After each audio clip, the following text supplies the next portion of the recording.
رجوع اللہ کی، اللہ کی طرف لوٹنے کی، تو ہمارا عام طور پر ذہن فوراً توبہ کی طرف جاتا ہے کہ رجوع اللہ سے مراد توبہ ہے۔ رجوع اللہ سے مراد توبہ تو ہے،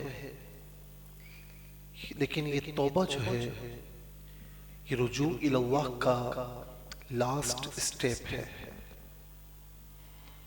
اس سے پہلے کتنے سٹیپس ہیں ان پر بھی ہمیں نظر کرنی ہوگی، ہمیں انہیں بھی دیکھنا ہوگا۔ یاد رکھیں کہ رجوع اللہ یہ اللہ تعالی اور اس کے رسول کے احکامات کو پورا کرنا ہے۔ اصل چیز کیا ہے رجوع اللہ میں؟ کہ اللہ تعالیٰ کی بارگاہ سے کنیکشن جڑا ہوا ہو، اللہ تعالیٰ کی بارگاہ کی طرف توجہ ہو، یہ رجوع اللہ ہے کہ اس کی بارگاہ کی جانب توجہ رہے، اس کی بارگاہ سے ہمارا تعلق، ہمارا کنیکشن جو ہے وہ جڑا رہے، یہ رجوع اللہ ہے۔ جیسے مثال کے طور پر ہم نماز پڑھتے ہیں، تقاضوں کے مطابق پڑھتے ہی نہیں ہیں، پھر نماز بھی پڑھ رہے ہیں، بے حیائی اور برے کام بھی ہو رہے ہیں۔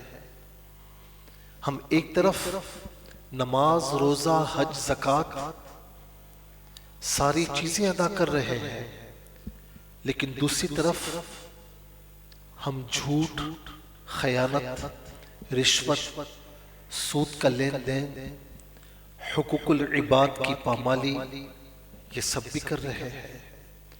تو پھر یہ نماز، یہ روزہ، یہ حج، یہ زکوٰۃ یہ کہاں جائے گا؟ اس کا مطلب ہے کہ ہم نے رجوع اللہ کو سمجھا ہی نہیں۔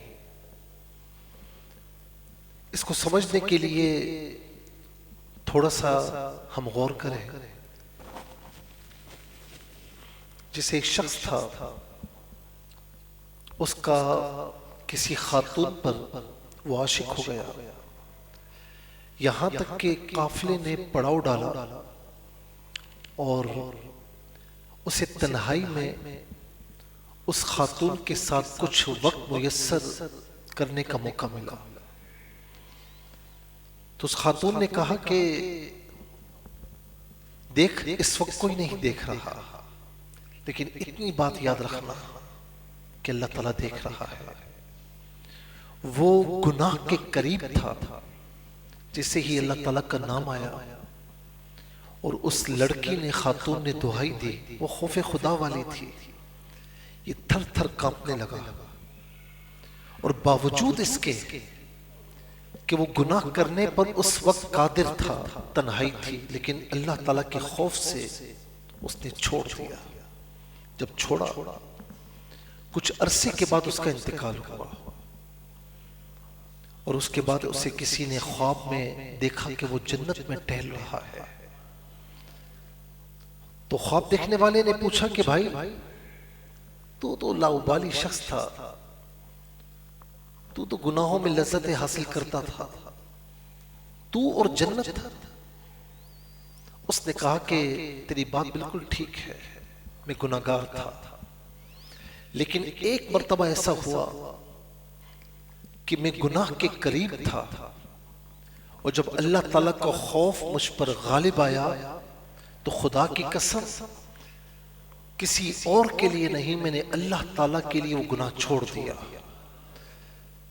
رب تعالیٰ کو میری وہ ادا اتنی پسند آئی کہ اس کے بعد گناہ بھی چھوٹ گئے، اور جب میرا انتقال ہوا تو جنت میرا انتظار کر رہی تھی۔ یہ ہوتا ہے رب تعالیٰ سے کنیکشن، اس سے ربط، اس کی بارگاہ کی توجہ۔ کہ بعض اوقات ایک بے نمازی شخص ہوگا، دین سے دور ہوگا، لیکن کہیں نہ کہیں اس کا کنیکشن اللہ تعالیٰ کی بارگاہ سے جڑا ہوگا۔ اللہ تعالیٰ اس کی برکت سے اسے توبہ کی توفیق بھی عطا فرماتا ہے، اس کی بخشش بھی فرما دیتا ہے، اور بعض اوقات بندہ نماز روزہ حج زکوٰۃ ہر وقت مسجد میں، لیکن وہ گناہوں سے جڑا رہتا ہے، تو پھر اللہ تبارک و تعالی پھر اس پر غضب بھی فرماتا ہے۔ تو لہٰذا اللہ تعالیٰ سے جو کنیکشن ہے، اس سے ربط ہے، اس کی بارگاہ میں توجہ، یہ شروع کے اسٹیپس ہیں جو ہم بھولے ہوئے ہیں، جو ہمیں یاد نہیں ہے۔ توبہ تو آخری اسٹیپ ہے۔ کیوں فرمایا فَلَا تَمُوتُنَّ إِلَّا وَأَنْتُمْ مُسْلِمُونَ؟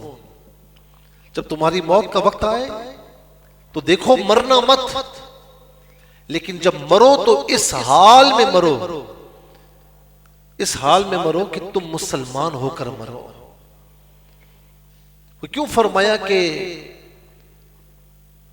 دعا ہے کہ جو سنی مرے تیرے شاہد یوں نہ کہیں فاسق و فاجر گیا، کہ دعا کرو کہ جب تم مرو تو دنیا والے یوں نہ کہیں کہ یہ فاسق اور فاجر ہو کر دنیا سے گیا ہے، بلکہ کیا ہو کہ عرش پر دھومیں مچے، عرش پر دھومیں مچے کہ مومن و صالح ملا، فرض سے ماتم اٹھے کہ طیب و طاہر گیا، کہ عرش پر دھومیں مچے، فرشتے خوشی کا اظہار کر رہے ہوں کہ آج مومن اور صالح کی روح ہمارے پاس آ رہی ہے، اور فرش والے زمین والے روئیں کہ آج ایک پاکیزہ شخص ہم سے جدا ہو چکا ہے۔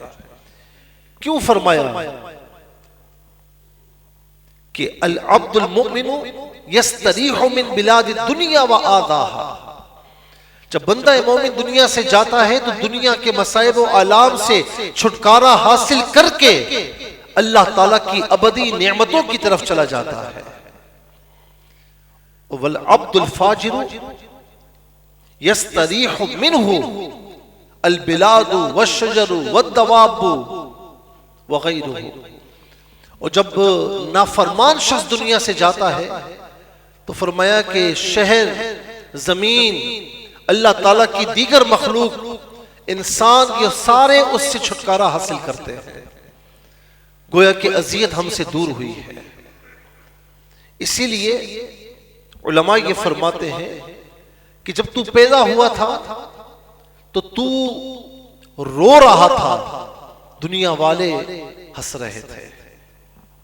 جب بچہ پیدا ہوتا ہے اگر وہ روئے نہ تو ڈاکٹر پریشان ہو جاتا ہے کہ روتا کیوں نہیں، آواز کیوں نہیں نکال رہا، روتا ہے تو والدین خوش ہوتے ہیں کہ بچہ بالکل صحیح ہے، صحت مند ہے۔ فرمایا جب تو آیا تھا تو رو رہا تھا، دنیا والے تجھ پر ہنس رہے تھے، مسکرا رہے تھے۔ ایسی زندگی بسر کر، جب دنیا سے جا تو مسکراتا ہوا جا اور دنیا والے تیرے پیچھے رو رہے ہیں۔ نشان مرد مومن باتو گویم چون مرغ آید تبسم بلب اوست، کہ تو مرد مومن کی علامت مجھ سے پوچھتا ہے تو سن، مرد مومن وہ ہوتا ہے جب دنیا سے جاتا ہے تو مسکراتا ہوا جاتا ہے۔ تو اسی لیے اللہ تعالیٰ سے اپنا کنیکشن جوڑیے۔ یہ ماہ شعبان، یہ ماہ رجب سے نا یہ رمضانوں کی وائبز شروع ہو جاتی ہے، ماہ شعبان میں زیادہ ہو جاتی ہے۔ یہ مہینہ توبہ کا مہینہ ہے، یہ مہینہ مغفرت کا مہینہ ہے، یہ مہینہ جہنم سے آزادی کا مہینہ ہے۔ اس میں ایک رات ایسی ہے نصف شعبان المعظم کی شب کہ جس میں اللہ تعالیٰ بے شمار لا تعداد گناہگاروں کو جہنم سے آزادی عطا فرماتا ہے۔ تو اس مہینے میں خاص طور پر رمضان کی تیاری کو مد نظر رکھتے ہوئے اپنے آپ کو اللہ سے ایسا جوڑیے عز و جل کہ پھر یہ کریکشن جو ہے وہ جڑا رہے، پھر یہ کریکشن بحال رہے، یہ ٹوٹے نہیں، کمزور نہ ہو۔ اور اس کے لیے یہ ہے کہ جو رجوع الی اللہ کا لاسٹ سٹیپ ہے نا، اس کو مد نظر رکھیے، وہ توبہ ہے۔ بعض لوگ کہتے ہیں کہ جی ہم تو گناہ کرتے ہی نہیں، ہم توبہ کس بات کی کریں۔ یہ ایک خام خیالی ہے، یہ احمقانہ پن ہے۔ مجھے بتائیے کہ اللہ کے رسول صلی اللہ علیہ وسلم تو معصوم ہے نا، وہ تو گناہوں سے معصوم ہے، شائبہ بھی نہیں، ان کے صدقے میں ہماری بخشش ہونی ہے۔ لیکن حدیث پاک میں ہے، ایک حدیث پاک میں آپ کو یہ بھی سناؤں کہ سیدہ عائشہ رضی اللہ عنہا فرماتی ہے، آپ دیکھیں کہ مرد مومن ہوتا کیسا ہے، جب وہ گھر والوں میں ہو تو گھر والوں کا ہوتا ہے، لیکن جہاں صدائے ربی آ جائے وہ گھر والوں کے لیے کیسا بیگانہ ہو جاتا ہے۔ ام المؤمنین رضی اللہ عنہا فرماتی ہیں کہ اللہ کے رسول صلی اللہ علیہ وسلم ہمارے درمیان بیٹھے ہوئے ہوتے ہیں، ہم سے بات چیت کر رہے ہوتے ہیں۔ جانتے ہیں نا کہ اللہ کے رسول علیہ السلام جب گھر پر تشریف فرما ہوتے تو اپنے گھر والوں کا کاموں میں ہاتھ بٹاتے، کوئی چیز سینی ہوتی اسے سی لیا کرتے، کوئی چیز صاف کرنی ہوتی اسے صاف فرماتے، گھر والوں کا کاموں میں ہاتھ بٹاتے اور مزاح بھی فرماتے کہ جس میں ہنسی کا مسکرانے کا عنصر پایا جائے۔ لیکن کہتی ہے، فرماتی ہے کہ جیسے ہی اذان کی آواز آتی ہم سے ایسے بیگانہ ہو جاتے کہ جیسے ہمیں جانتے ہی نہ ہو۔ اللہ اکبر۔ اسی لیے کیوں فرمایا قرۃ عینی فی الصلاۃ، نماز میں میری آنکھوں کی ٹھنڈک ہے۔ نماز اس لیے بھی پڑھیں کہ جی فرض ہے، اس لیے بھی پڑھیں کہ یہ ہم پر حکم ہے، لیکن اصل مقصد کیا ہونا چاہیے؟ اس کو بوجھ نہ سمجھیں، اس کو بار نہ سمجھیں، بلکہ اپنی روح کی غذا سمجھتے ہوئے اللہ تعالیٰ کا قرب حاصل کرنے کے لیے نماز میں جھکیں۔ پھر آپ دیکھیں کہ آپ کو مزہ کیسے آتا ہے۔ ہماری سیدہ خاتون جنت ہمارے پیارے نبی علیہ السلام کی لخت جگر راتوں میں عبادت کرتی ہیں اور عرض کرتی ہیں کہ مولا تو نے راتیں اتنی چھوٹی بنائی ہیں کہ ایک تیری عاجزہ بندی کا سجدہ بھی صحیح نہیں ہوتا، دل کھول کر سجدہ بھی نہیں ہوتا، اتنا ٹائم نہیں ہوتا۔ مولا ایک رات ایسی عطا فرما کہ تیری یہ بندی ایسا سجدہ کرے کہ مزہ آ جائے، دل کھول کر سجدہ کرے۔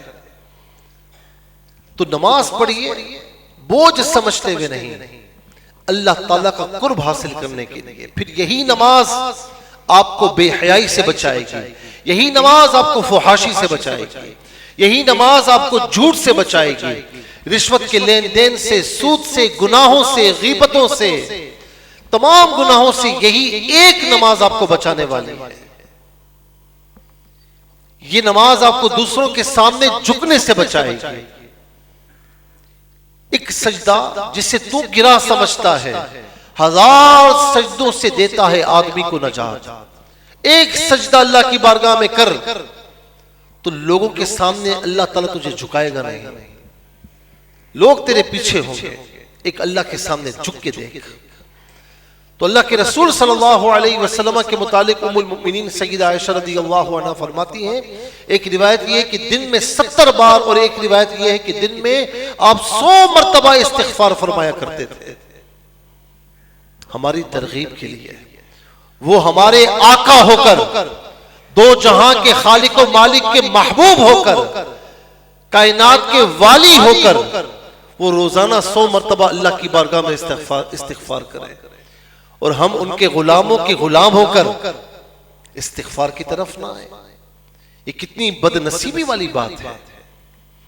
اور یاد رکھیے گا کہ یہ رجوع الی اللہ، خاص طور پر اللہ کی بارگاہ میں توبہ کرنا نا، یہ فائدہ کیا ہوتا ہے اس کا سب سے بڑا فائدہ یہ ہے، کبھی آپ نے آپ کے کمپیوٹر کی یا لیپ ٹاپ کی ہارڈ ڈسک میں خرابی آ جائے، کرپٹ فائلز آ جائے، تو کیا ہوتا ہے؟ وہ کمپیوٹر ہو یا لیپ ٹاپ ہو یا آپ کا موبائل فون ہو، ہینگ ہو جاتا ہے یا کام کرنا بند کر دیتا ہے۔ جب تک کرپٹ فائلز اس میں رہتی ہے نا، وہ کام کرتا ہے۔ آپ بازار میں جاتے ہیں، مارکیٹ جاتے ہیں، کبھی ایک کو دکھاتے ہیں، کبھی ایک کو دکھاتے ہیں، جو ماہر ہوتا ہے وہ سمجھتا ہے، وہ کہتا ہے بھائی اس کی فائلز کرپٹ ہو چکی ہے، جب تک ان کو ڈیلیٹ نہیں مارو گے نا یہ کام نہیں کرے گا۔ جب وہ ڈیلیٹ مارتا ہے، کرپٹ فائلز اس میں سے نکال دیتا ہے، پھر کیا ہوتا ہے؟ کام کرنا شروع کر دیتا ہے۔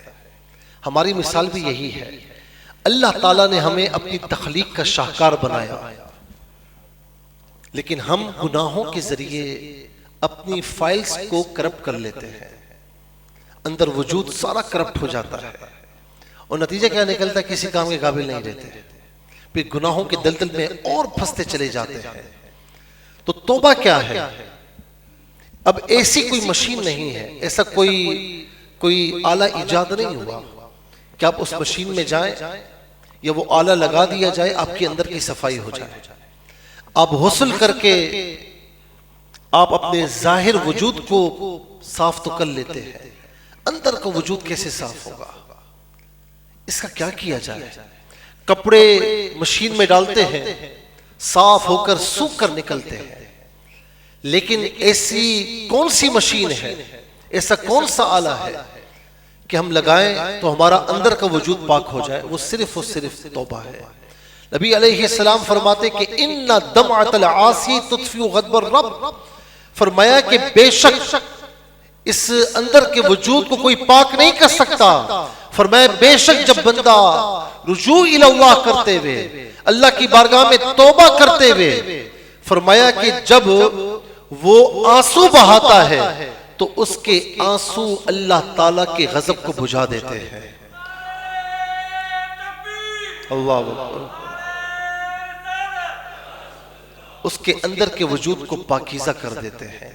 شیطان نے گناہ کیا تھا نا، ایک سجدہ نہیں کیا، اصل گناہ اس کا یہ نہیں تھا، مردود اس وجہ سے نہیں ہوا۔ گناہ تو کسی سے بھی ہو جاتے ہیں، یہاں پر تو کیسے گناہ ہوتے ہیں، اس نے تو سجدہ نہیں کیا تھا نا۔ اصل کیا تھا معاملہ؟ مردود کیوں ہوا کہ اس نے توبہ نہیں کی، اس نے رجوع الی اللہ نہیں کیا اور اس پر اڑا رہا۔ اللہ رب العالمین نے یہ نہیں دیکھا کہ معلم الملکوت ہے، فرشتوں کا استاد ہے، یہ نہیں دیکھا کہ اس نے ہزارہ سال میری بارگاہ میں سجدے کیے ہیں، رجوع نہیں کیا، توبہ نہیں کی، لوٹا نہیں۔ اللہ تبارک و تعالیٰ نے اس کو معلم الملکوت سے شیطان الرجیم بنا دیا، مردود شیطان بنا دیا۔ اللہ تعالیٰ ہم سب کو اپنی بارگاہ میں رجوع کرتے رہنے کی توفیق نصیب فرمائے، آمین بجاہ النبی الامین وما علیہ الا البلاغ المبین۔